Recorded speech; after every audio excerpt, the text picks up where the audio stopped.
बिस्मिल्लाहिर्रहमानिर्रहीम। अस्सलामुअलैकुम रहमतुल्लाहि बरकातुहू।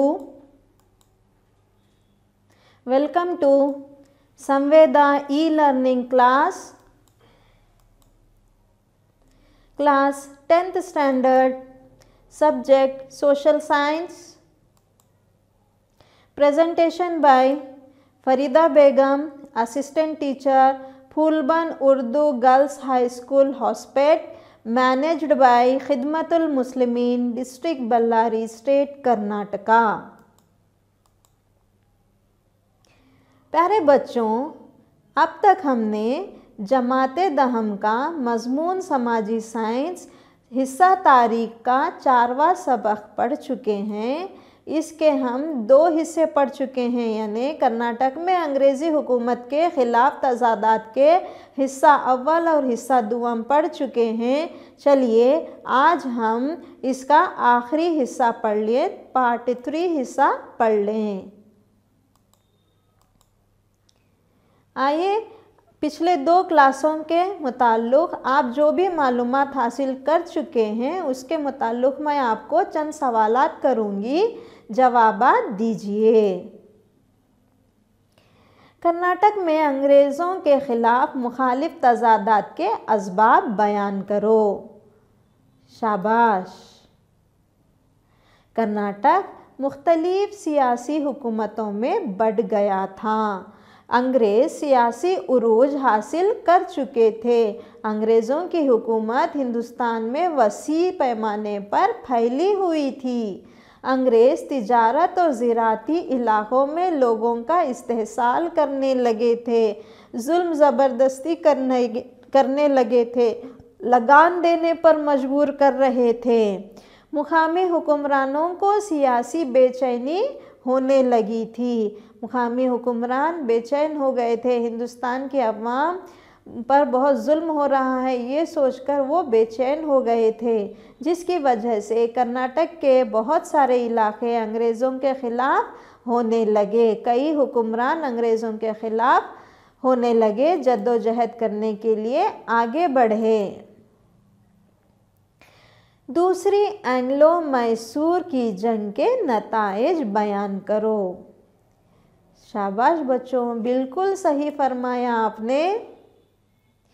1781 सन ईस्वी में पोर्टो नोवे नामी मुकाम पर हुई जंग हैदर अली को शिकस्त हुई। ये जंग का रुख बदल दिया और अंग्रेज़ों का इस्तेहकाम बढ़ने लगा। हैदर अली को पुलिकट और सोलिगनूर की जंग में माशी व इक़्तिसादी तबाही हुई। इस जंग के दौरान 7 दिसंबर 1782 सन ईस्वी में बीमारी की वजह से हैदर अली की वफ़ात हुई। इन हालात में टीपू सुल्तान, जो हैदर अली के बेटे थे, वो आगे बढ़कर जंग का इख्तिदार संभालते हैं, जंग को आगे बढ़ाते हैं। हैदर अली की वफ़ात के बाद टीपू ने जंग को आगे बढ़ाते हुए मलबार में हो रही जंग में शरीक हुए। टीपू मंगलूर की तरफ बढ़ते हुए अंग्रेज़ों की फ़ौज को शिकस्त दे दी। दूसरी एंग्लो मैसूर जंग 1784 सन ईस्वी में मुआहदा मैंगलोर पर ख़त्म हुई। इस मुआहदे के शराइत थे कि दोनों तरफ़ैन बैरूनी हमले की हालत में एक दूसरे की मदद करेंगे और जो भी कैदी कैद किए गए हैं उनको रिहा किया जाएगा और जो भी मकबूजा इलाक़े हैं वो वापस कर देंगे। तो इन शराइत की बिना पर मुआहदा मंगलूर होता है, मगर जब टीपू सुल्तान पर बैरूनी हमला होता है तो अंग्रेज़ मदद नहीं करते हैं, फिर से मुखालिफत कर देते, जैसा वादा खिलाफ़ी कर लेते हैं। जैसा हैदर अली के साथ मुआहदे मद्रास में किया था वैसे ही टीपू सुल्तान के साथ भी करते हैं। तीसरी एंग्लो मैसूर जंग के कब और किसके दरमियान हुई? तीसरी एंग्लो मैसूर जंग 1789 से 1792 में होती है। अंग्रेज़ों और टीपू सुल्तान के दरमियान होती है और ये जंग मुआहदा श्रीरंगपट्टन पर ख़त्म होती है। आइए बच्चों अब एक सरगर्मी कर लें। चौथी एंग्लो मैसूर की जंग के असबाब बयान करो। टीपू सुल्तान ने अंग्रेज़ों के ख़िलाफ़ सियासी सरगर्मियों को और तेज़ कर दिया। 1798 ईस्वी में लॉर्ड वेलेस्ली हिंदुस्तान का गवर्नर जनरल बनकर हिंदुस्तान आया और टीपू सुल्तान की मुखालिफ सरगर्मियों को तेज़ी मिली। टीपू सुल्तान की हिंदुस्तानी हुक्मरान को एकजा करने में और अपनी तरफ कर लेने की कोशिश की ताकि अंग्रेज़ों को हिंदुस्तान से बाहर निकाल सके, इनके जुल्म से आम किसान और दस्तकार लोगों को बचा सके, बेरोज़गारी से बचा सके और लगान के जुल्म ज़बरदस्ती से बचा सके। टीपू सुल्तान के फ्रांसीसियों से हुए दोस्ताना ताल्लुक़ात ने लॉर्ड वेलेस्ली के जज्बात को नफ़रत में बदल दिया, क्योंकि फ्रांसीसी और अंग्रेज़ दोनों मुखालिफ थे। अंग्रेज़ नहीं चाहते थे कि हिंदुस्तान में फ्रांसीसी रहें और फ्रांसीसी ये नहीं चाहते थे कि अंग्रेज़ हिंदुस्तान पर हुकूमत करें। फ्रांसीसी अपनी हुकूमत जमाना चाहते थे, अंग्रेज़ हिंदुस्तान में अपनी हुकूमत जमाना चाहते थे। इस वजह से इन दोनों के दरमियान इख्तिलाफ़ात थे। यहीं पर ही नहीं, बर-ए-आज़म यूरोप में भी फ्रांसीसी और अंग्रेज़ों के दरमियान इख्तिलाफ़ात थे, नफ़रत बहुत थी। ये बात टीपू सुल्तान को मालूम थी, इसी वजह से ये फ्रांसीसियों के साथ दोस्ताना ताल्लुक़ात बढ़ाने की बात करते हैं। अंग्रेज़ों ने कई गैर ज़रूरी शराइत वाले मुआहदे को मानने के लिए टीपू सुल्तान से कहा, मगर टीपू सुल्तान ने साफ इनकार कर दिया। यहाँ पर वेलेस्ली ओहदे मुआविनत को कबूल करने के लिए मजबूर करते हैं। ओहदे मुआविनत एक ऐसा मुआहदा था जिस पर हिंदुस्तानी राजा दस्तखत कर देता था तो समझ लो कि वो अंग्रेज़ों के हाथ में एक कठपुतली बनकर रह जाता था। ना किसी से दोस्ताना ताल्लुक़ात रख सकता था, ना किसी से मुआहदा कर सकता था, ना किसी से जंग कर सकता था और अपनी मर्ज़ी से फ़ैसला भी नहीं ले सकता था। अंग्रेज़ी फ़ौज की पूरी जिम्मेदारी हिंदुस्तानी राजा के ज़िम्मे थी और एक रेसिडेंट को अपने दरबार में रखना था। जो भी ये मुआहदे करते हैं, जंग करना चाहते हैं, दोस्ताना ताल्लुक़ात करना चाहते हैं, तो अंग्रेज़ों की मर्ज़ी लेनी थी। समझो, ये ओहदे मुआविनत पर दस्तखत कर लें तो एक तरह के ग़ुलाम बनकर रहना था, तो ये ग़ुलामी टीपू सुल्तान को पसंद नहीं थी, इसलिए ये ओहदे मुआविनत पर दस्तखत करने से रोक देते हैं, मना कर देते हैं। तो इसकी वजह से वेलेस्ली को बहुत गुस्सा आता है। चौथी एंग्लो मैसूर की जंग के नताइज बयान करो। तो वो वेलेस्ली टीपू सुल्तान के ख़िलाफ़ जंग का ऐलान कर देते हैं। वही चौथी एंग्लो मैसूर जंग कहलाई। 1799 ईस्वी में वेलेस्ली और टीपू सुल्तान के दरमियान ये जंग होती है। देखिए उसके नताइज क्या हैं। मैदान जंग में लड़ते लड़ते टीपू सुल्तान 1799 ईस्वी में शहादत हासिल की। टीपू सुल्तान की मौत से अंग्रेज़ों को इतनी खुशी मिली कि वो पूरा हिंदुस्तान जीत चुके हों। अंग्रेज़ों ने अपने मातहत इलाक़ों को मरहटा और हैदराबाद निज़ाम में बांट दिए और एक छोटा सा इलाक़ा उड़ियर ख़ानदान की ज़िम्मेदारी में दे दिया। इस इलाक़े का नाम रियासत मैसूर के नाम से मशहूर हुआ। डोंडिया वाग की हुकूमत के असरात लिखो। डोंडिया वाग कौन थे और उनकी हुकूमत किस तरह ख़त्म हुई। डोंडिया वाग ने अपनी हुकूमत खो दी। शिकारीपुर पर अंग्रेज़ों ने कब्ज़ा कर लिया। अंग्रेज़ों ने एक वसी जोग्राफियाई इलाक़े तक वाग का पीछा किया और वाग के सिपाहियों को कत्ल किया। वाघ भी अंग्रेज़ों को हिंदुस्तान में रखना नहीं चाहते थे, उनको बाहर निकालना चाहते। तो मुकामी लोगों से, मुकामी राजाओं से ये मुआहदा करते हैं, दोस्ताना ताल्लुकात बढ़ाते हैं और अंग्रेज़ों की मुखालिफत करते हैं। ये बहुत बहादुर थे। कित्तूर की मुखालिफत में कित्तूर रानी चन्नम्मा का किरदार क्या था? किस वजह से कित्तूर में कित्तूर रानी चन्नम्मा बगावत किए थे? शिव गंगारुद्र राजा की मौत हुई, इसकी कोई नरीना औलाद नहीं थी। अंग्रेज़ों की एक पॉलिसी थी मसला अल्लाह, जिसकी वजह से अगर कोई हिंदुस्तानी राजा की नरीना औलाद नहीं रहती है, उसकी मौत के बाद वो पूरे इलाके अंग्रेज़ी हुकूमत के हक़ में आ जाते थे, कब्ज़े में आ जाते थे। तो रानी चन्नम्मा ने शिवलिंगप्पा नामी लड़के को गोद लिया और हुकूमत की बागडोर संभाली। धारवाड़ के कलेक्टर मसला अल्लाह के तहत कित्तूर को अपने कब्ज़े में करना चाहा, मगर कित्तूर रानी चन्नम्मा ने इसकी कोशिशों को नाकाम कर दिया। ये खुद रानी बनकर हुकूमत करने लगी, अंग्रेज़ों को कित्तूर देने से मना कर दिया। 1824 में इस कानून के तहत कित्तूर की हुकूमत को अंग्रेज़ी हुकूमत में शामिल करने का फ़ैसला कर लिया गया। अंग्रेज़ों ने कित्तूर के ख़जाने में मौजूद करोड़ों रकम के रुपये अपने कब्ज़े में कर लिए। कित्तूर की बगावत के नताइज। रानी चन्नम्मा ने ठाकरे के तमाम कोशिशों को नाकाम बनाने के लिए जंग का ऐलान किया। 1824 सन ईस्वी में रानी की फ़ौज ने अंग्रेज़ी फ़ौज पर हमला किया था, मगर गोली निशाना मार से मारा गया। कई अंग्रेज़ी फ़ौजियों को कैदी बना लिया गया था। कित्तूर पर अंग्रेज़ों ने कब्ज़ा कर लिया। रानी चन्नम्मा और दीगर फ़ौजियों को बैलहोंगल के जेल में कैद कर लिया गया।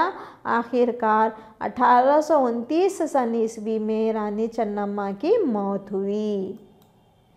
तो आगे चलिए बच्चों देखें किस तरह से कर्नाटक में बगावत आगे बढ़ती है और कौन कौन अंग्रेज़ों के ख़िलाफ़ जंग करते हैं। अमर सुरलिया की मुखालिफत, कित्तूर में मुखालिफत, संगोल्ली रायन्ना की मुखालिफत, सुरपुर की मुखालिफत और हलगल्ली के बीडर की बगावत, ये देखेंगे।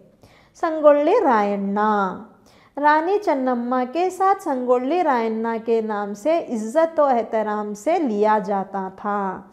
संगोल्ली रायन्ना एक बहादुर सिपाही थे। कित्तूर रानी चन्नम्मा की फ़ौज के ये बहुत बहादुर सिपाही थे संगोल्ली रायन्ना। कित्तूर की आज़ादी के लड़ने में अपना अव्वलीन फ़र्ज़ समझते थे। कित्तूर हासिल करना, कित्तूर को अंग्रेज़ों के हाथों में ना देना इनका अहम मकसद था। 1824 में रायन्ना ने कित्तूर की जंग में चन्नम्मा के साथ अंग्रेज़ों के साथ जंगें लड़ी।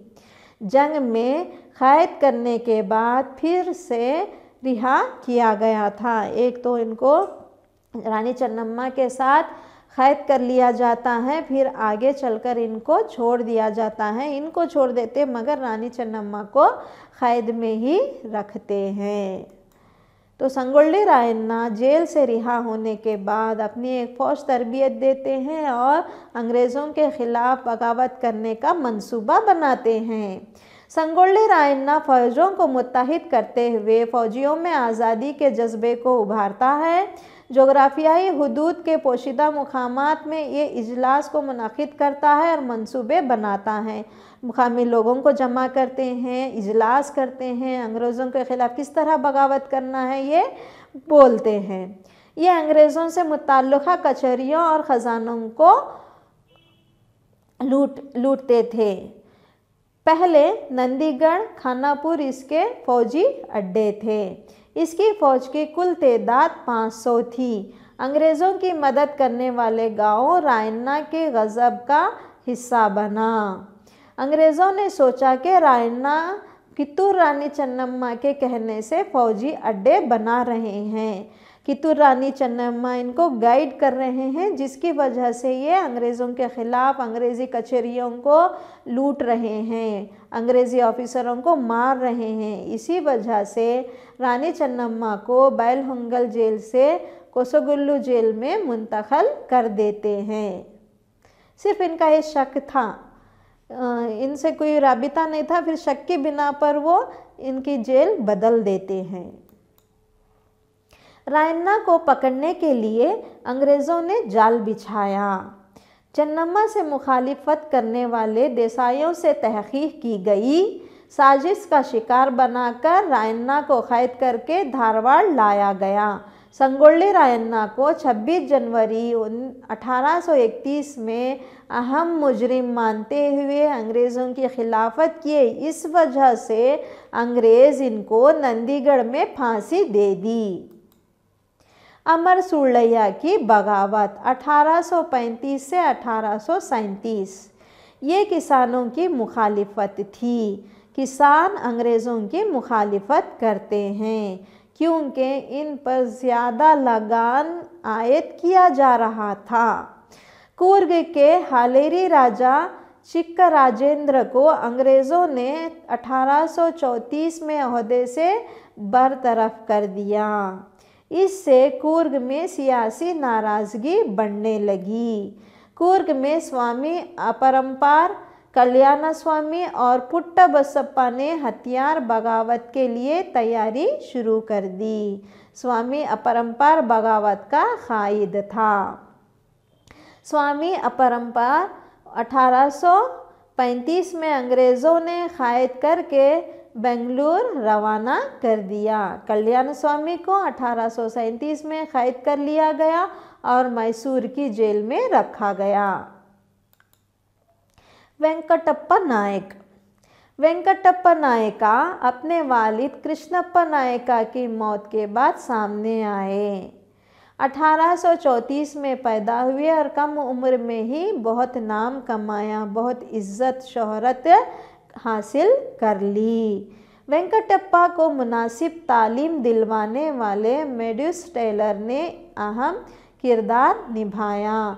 1853 में अपनी हुकूमत संभाली। ये भी एक मुजाहिद हैं जो अंग्रेज़ों के ख़िलाफ़ जद्दोजहद करते हैं, अंग्रेज़ों को बाहर निकालने के लिए बहुत कोशिश करते हैं। मेडोस टेलर के इस्लाही काम। मेडोस टेलर एक मुसल्ह थे। इसने सुरपुर सूबे की तरक्की की। पेद्दानायक के इलाके का दीवान मुकर्रर किया। पूरे इलाके का ज़मीनी सर्वे भी करवाया। इलाके की आमदनी को बढ़ाने के लिए इसकी अपनी पॉलिसियाँ ही बनाई। इसने वेंकटप्पा नायक को मुनासिब तालीम हासिल करने का मौका दिया और आगे बढ़ने का मौका दिया, उनकी हौसला अफजाई की थी। ये भी एक अहम इस्लाहकार है बच्चों। इनके मुताल्लिक़ आप अहम नुकात दर्ज कीजिए और याद रखिए इनके कारनामे क्या हैं। मैं दोबारा से मैं बोलती हूँ, ये अहम है। मेडोस टेलर एक मुसल्ह थे। इसने सुरपुर सूबे की तरक्की की थी। पेद्दानायक को इलाके का दीवान बनाया था। पूरे इलाके का ज़मीनी सर्वे भी करवाया गया था। इलाके की आमदनी को बढ़ाने के लिए इसकी अपनाई पॉलिसियाँ ही थी।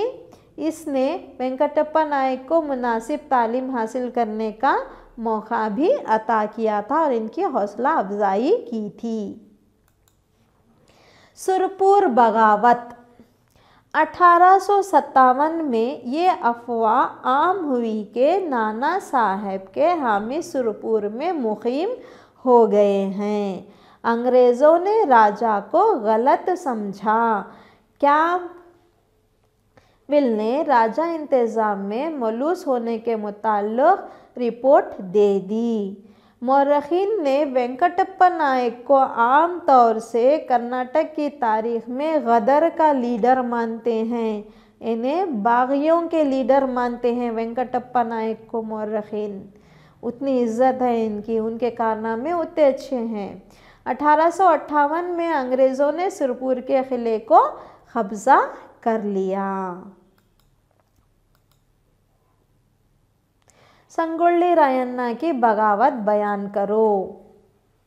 चलिए बच्चों एक सरगर्मी कर लें। संगोल्ली रायन्ना ने फौजियों को मुत्तहिद करते हुए फौजियों में आज़ादी के जज्बे को उभारा। जोग्राफियाई हुदूद को पोशीदा मुकाम में ये इजलास को मुनाकिद करता और मंसूबे बनाता था। यह अंग्रेज़ों से मुताल्लिक़ कचहरियों और ख़जानों को लूटता था। पहले नंदीगढ़, खानापुर और इसके फ़ौजी अड्डे थे। बाद इसकी फ़ौज में 500 फ़ौजी शामिल थे। अंग्रेज़ों की मदद करने वाले गांव रायन्ना का गज़ब का हिस्सा बना था। अंग्रेज़ों ने सोचा कि रायन्ना के कित्तूर रानी चन्नम्मा के इशारों पर ये सब काम कर रहे हैं, तो ये शक की बिना पर अंग्रेज़ रानी चन्नम्मा को बैलहोंगल की जेल से कोसोगुल्लू जेल में मुंतकिल कर देते हैं। कूर्ग बगावत में पुट्टबसप्पा का किरदार बयान कीजिए। कल्याण स्वामी की मौत के बाद बगावत की क़ियादत पुट्टबसप्पा संभालते हैं। घाट के इलाकों में ये बगावत शुरू होती है। पुट्टबसप्पा ने बागियों को एकजा करके इत्तेहादी तंजीम बनाई। बागियों की हुकूमत बनने पर तंबाकू और नमक को रद्द करने का ऐलान भी कर दिया। बेल्लारे की सरकार कचहरियों पर कब्जा कर लिया। सरकारी नौकरों को कैद करना बगावत का पहला कदम था। आम लोगों को तकलीफ़ देने वाले अलमदार को पुट्टबसप्पा ने कत्ल कर दिया। आखिरकार पुट्टबसप्पा को भी कैद कर लिया गया और फांसी पर लटका दिया गया। अंग्रेज़ों के ख़िलाफ़ जो भी बगावत करते थे, अंग्रेज़ों किसी न किसी एक जुर्म में उनको इल्ज़ाम लगाकर उनको फांसी की सज़ा दे देते थे, ताकि इनकी वजह से आगे दूसरे लोग उनके बातों में आकर उनकी मुखालिफत ना कर सके, इसलिए वो फांसी देकर लोगों को मार दिया करते थे। कोप्पल के वीरप्पा कोप्पल के बागियों में से सबसे अहम बागी हैं। किसान और ज़मींदार वीरप्पा के साथ मिले हुए थे। बनवाल में ख़जाने लूटे गए थे। अंग्रेज़ों ने वीरप्पा की रहनुमाई वाली बगावत को कुचलने के लिए फ़ौज तैयार की थी। इसका इल्म पुट्टबसप्पा को होता है तो अपने साथियों के साथ सूलिया रवाना हो जाते हैं और जद्दोजहद करते हुए वफ़ात पा लेते हैं। अंग्रेज़ों ने कोप्पल के किले पर कब्ज़ा कर लिया। हलगली के बीडर बगावत। 1857 की बगावत के दौरान अंग्रेज़ों ने हथियारात और असलहा पर पाबंदी आयद करने का क़ानून राइज कर दिया, क्योंकि 1857 में यहाँ पर अहम जद्दोजहद हुई थी। हिंदुस्तान की पहली जद्दोजहद कहलाई, उसमें ये हलगली के बीडर भी शामिल थे, क्योंकि उनको हथियार रखने पर मना किया गया था। ये बगावत अंग्रेज़ों की जारी करदा हथियारात और असलहा के इस्तेमाल पर पाबंदी आयद करने का क़ानून के ख़िलाफ़ था। हलगली बीडर लोग शिकार के लिए इस्तेमाल किए जाने वाले बंदूक को अंग्रेज़ों को लौटाना पड़ा था। हलगली बीडर अपनी रिवायती हक़ को बचाने के लिए अंग्रेज़ों की मुखालिफत की। अंग्रेज़ों ने हलगली देहात का मुहासिरा कर लिया और बागियों को बेरहमी से बेदर्दी से फांसी पर लटका दिया और बगावत का इख्तिताम कर दिया। मेडोज टेलर के इस्लाही काम। मेडोज टेलर एक मसलाह थे। इसने सुरपुर सूबे की तरक्की की। पैदा नायक के इलाके को दीवान मुकर्रर कर लिया। पूरे इलाके का ज़मीनी सर्वे भी करवाया। इलाके की आमदनी को बढ़ाते हुए इसकी अपनी पॉलिसियाँ बनाई। इससे वेंकटप्पा नायक को मुनासिब तालीम हासिल करने में मौका भी दिया।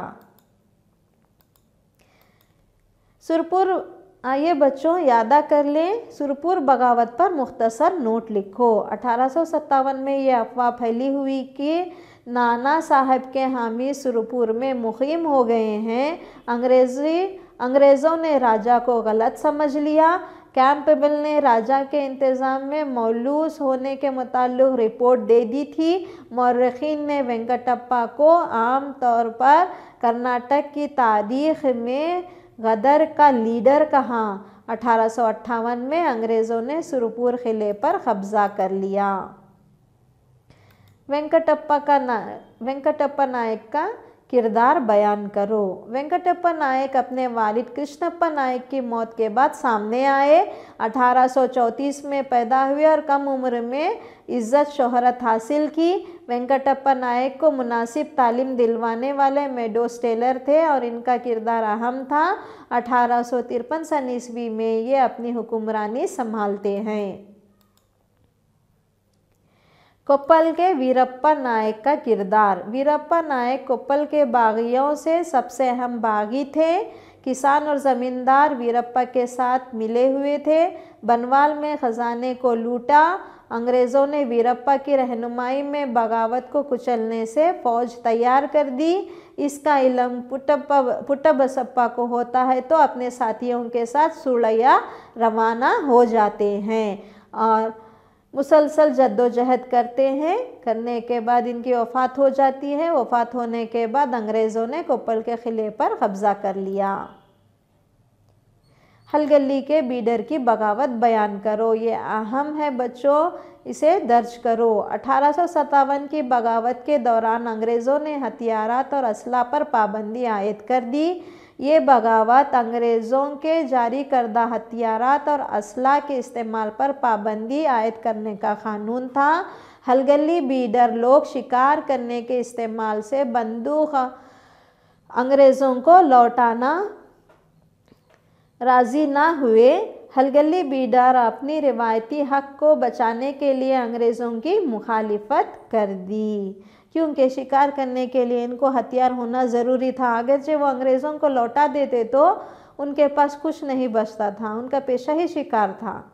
अंग्रेज़ों ने हलगली देहात का मुहासिरा कर लिया और बागियों को बहुत बेरहमी से फांसी पर चढ़ा दिया।